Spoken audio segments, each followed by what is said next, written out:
super cool friends. Today we're going to do a lesson that has to do with color mixing. And for this lesson, we're going to need a piece of paper. We need hopefully washable markers, but if you can't find washable markers, you can try to do it with some different materials, but let's watch and see what happens.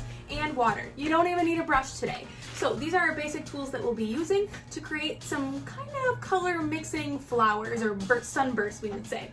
Now let's start with our mantra so we can be super strong and ready for art. Together, here we go. My mantra: I am positive, I am creative, I am mindful, I am amazing, I am an artist. Okay, artists, get your tools and let me show you how the magic is gonna work. Okay friends, first of all, let me just let you know I lost my green marker. I think it was dried out, so I might have to use this one even though it's not washable. So you'll probably be able to see the difference between the washable markers and the non-washable ones, because we're gonna need it to kind of pick up a little bit of the water, which makes the most sense with the washable markers. So what you're basically going to do is pick two colors that you would like to see how they mix. So for example, red and yellow. You might already know what that makes, but we'll have to see. So I'm actually going to draw my sunburst at the same time using two markers because it's a little bit more fun for me than drawing one spiral and then the next one. So markers off, two in the same hand at the same time, and I'm going to focus on making a spiral with kind of one central point in the middle. So I would just focus on one of your flowers because as you start to see, it's a little bit tricky to not get distracted and kind of go over all of them. So they're kind of going to be next to each other. So I've got my yellow and I've got my red. Then how I'm going to practice my color mixing is basically I'm just going to do a little dot of water. And again, I told you you didn't need a brush today because I'm going to dip my finger in there and I'm going to just draw in the center a little circle. And my color is going to start to mix together. What color does that kind of look like it's making? Sort of making an orange. So I'm going to be doing some color mixing by simply adding a splash of color in between my two little flowers. So if we try it with another color, let's see if we can make a light one like this. Two, orange and yellow. I'm going to make another one, maybe a little baby one.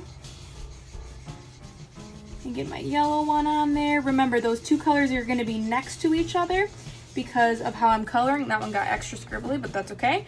And then I'm going to do the center right on top. Now remember, you could do orange first and then go over the top and do your yellow. You can totally do one at a time. I just kind of like to hold two markers because I think it's a little bit silly. Okay, next one, little dot in the middle. Ooh, I love that color. Like a bright yellow orange, we would call it. Okay, so I'm gonna keep making some flowers, probably skip my green, but maybe I'll do one or two so you can see what it looks like to not have a washable marker. And I'm gonna have a bunch of these spirally, circly, swirly flowers for me to add some extra details to.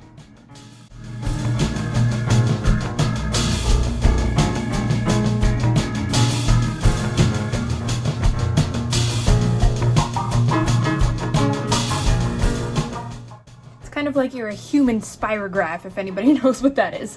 So I'm going to take the flowers that I made, and sometimes I like to just cut them off of the paper that I created them on just to give them a little bit more of an interesting background. So I'm going to cut these and then put them onto a black paper actually so they kind of pop, and then maybe use some colored oil pastels or colored construction paper crayons or anything that you might have that could probably pop off of the surface. White paint, something that might be nice and bright. So I'm going to go ahead and cut out my flowers and attach them to my background and add just a couple final details.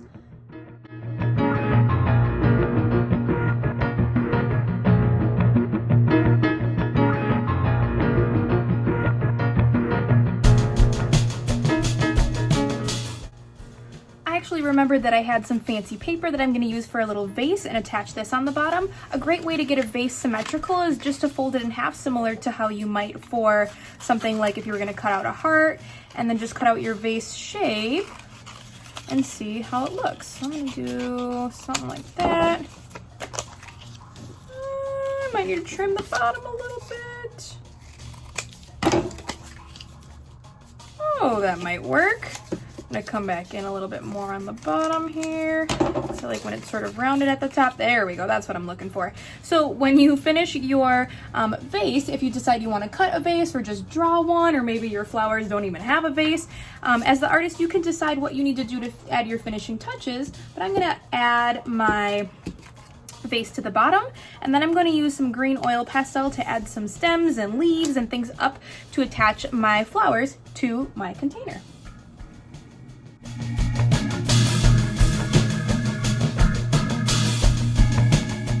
I simply love how this lesson turned out. And if anybody asks how you made your flowers, you can tell them it's 2 markers mixed together that makes the center of the flower. It's a great way to practice color mixing and end up with a beautiful piece of art at the end.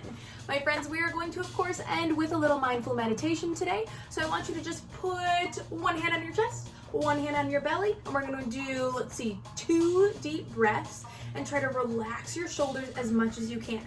Okay, together, here we go.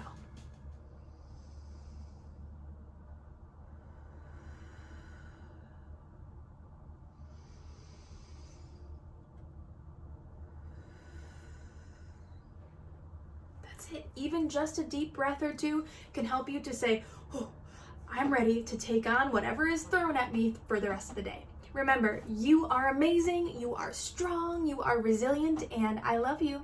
We will see you next time.